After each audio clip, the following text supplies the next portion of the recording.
So for this video, I wanted to go through what my EDS actually looks like and show you guys how my shoulders dislocate and stuff like that, and also go through some of the criteria the EDS Society has on their website of basically kind of what your doctor would go through to give you an EDS diagnosis. I don't have all of the things on this checklist, but I'm going to go through all of them and show you or explain the ones that I do have. So could you now or could you ever place your hands flat on the floor without bending your knees? Yes, if I had stretched and I had actually done some exercise recently, I could. It's not that hard for me. When I used to dance when I was little, I was always really flexible, and so yes, that one, yes. And could you now or could you ever bend your thumb to touch your forearm? Yes, I can. I can bend it like this on both. So yes, I can do that. And then, as a child, did you amuse your friends by contorting your body into strange shapes, or could you do the splits? As I've mentioned in previous videos, my fun fact always used to be that I could dislocate my shoulders, so yes. And also, when I used to dance, I could definitely do the splits all the way down. I could put my face basically on the floor. So yes. And as a child or teenager, did your shoulder or kneecap dislocate on more than one occasion? So my shoulders don't always dislocate, like completely dislocate by themselves. Sometimes they pop a little bit, like, I don't know if you can see it, but they pop. And my kneecap, it always kind of hurts, but my shoulders, I can actually dislocate them by myself. So I can go like that, and they pop out, and it doesn't really hurt me. But that's what I mean by my shoulders dislocate. They pop out on their own, and I can pop them back in. So it's a little bit uncomfortable, but it's not too bad. And my kneecap, it pops every now and then, but I haven't actually found that it's completely dislocated. And then, do you consider yourself double jointed? I do. As I've said before, my entire body is double jointed. So yes. And so that's all of criteria 1. That's the joint hypermobility, like general stuff. So I fit into all of those. Yeah, I said yes to all of those categories. So criteria 2 is kind of other things. So 1 is unusually soft or velvety skin. I have not found, I don't think I have unusually soft skin, so I don't think I have that one as far as I am concerned.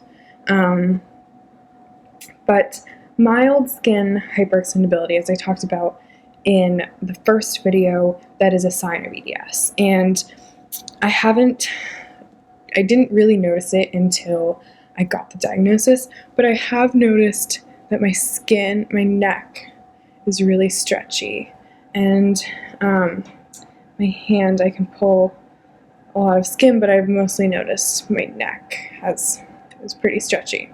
So that's what I've noticed so far when I've kind of just been like pulling at myself to see if I'm stretchy anywhere. That's where I've noticed. So unexplained stretch marks on the back, groin, thighs, breasts, inner abdomen in adolescents without a history of significant gain or loss of body fat or weight. I didn't realize this until I started researching EDS, but on my thighs I have stretch marks that I don't really know how they got there. I didn't gain or lose a significant amount of weight, so that is something I've noticed that now makes sense. But yes, I do have unexplained, I guess, stretch marks on my thighs. And bilateral piezogenetic palpals of the heel. So here's a picture of them. I haven't noticed that I have them But I also don't stare at my heels all the time. But I have not noticed that I have those. And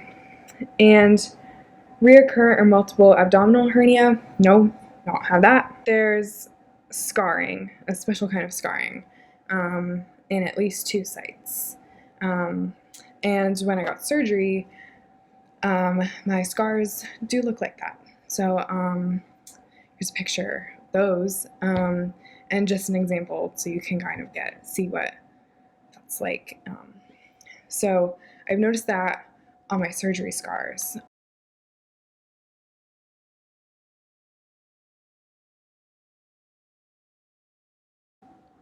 Pelvic, floor, rectal, or uterine prolapse, no, I have not had that.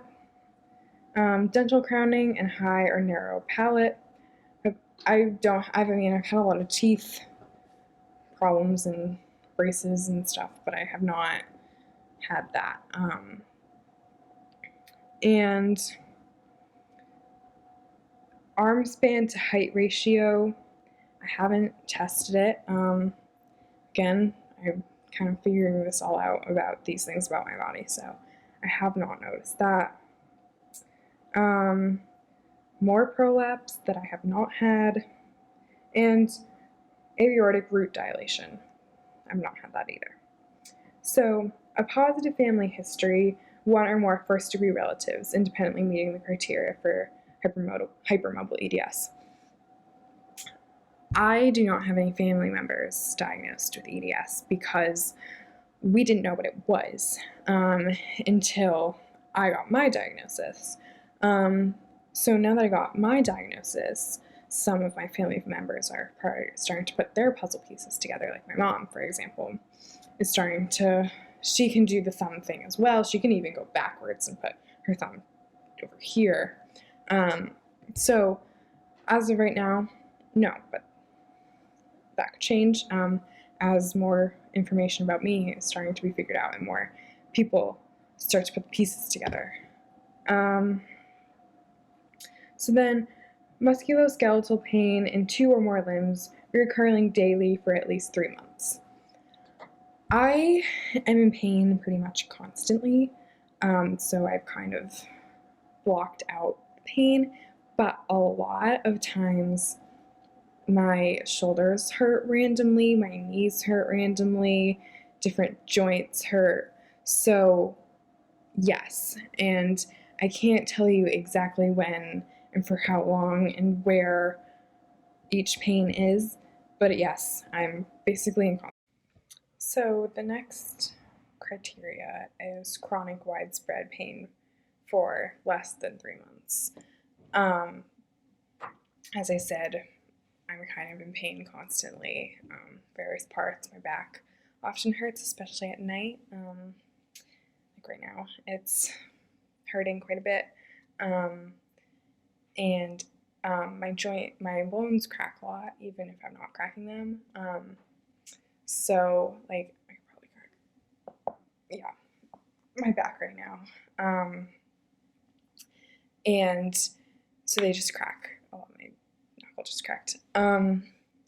So yes, I'm basically chronic pain all the time. And then recurrent joint dislocations or frank joint instability and absence of trauma.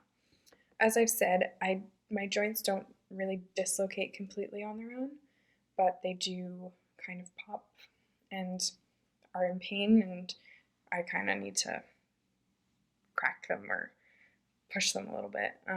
So they don't completely dislocate, but they do feel uncomfortable quite often.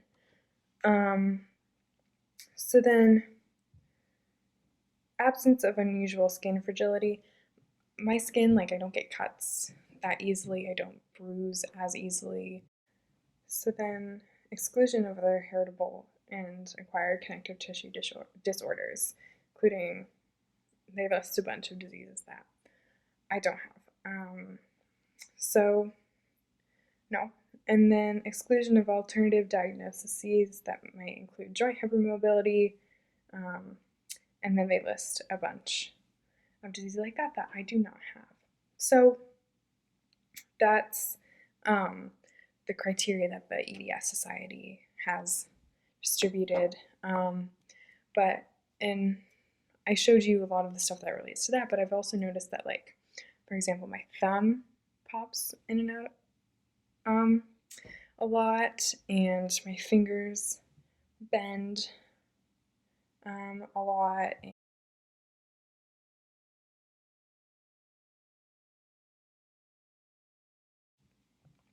My big thing are my shoulders, and the rest of my body I haven't really figured out how exactly it's double jointed, but as I said in previous videos, trainers and doctors have said that I'm extra hypermobile. And for example, when I do like butterfly stretch on the ground, my legs are all the way to the ground. It's and that's not a stretch for me because there's nothing to stretch. My hips are extra movable, so that's why. But I hope that gave you a little bit more of a sense of what my EDS actually looks like. That's it for now. Please share this video with your friends, like it, comment, let me know if you want to see anything else. I'm hoping to do a Q&A in the future, so if you have any questions, let me know. I'm happy to answer anything. So like this video, comment, and I'll see you next time.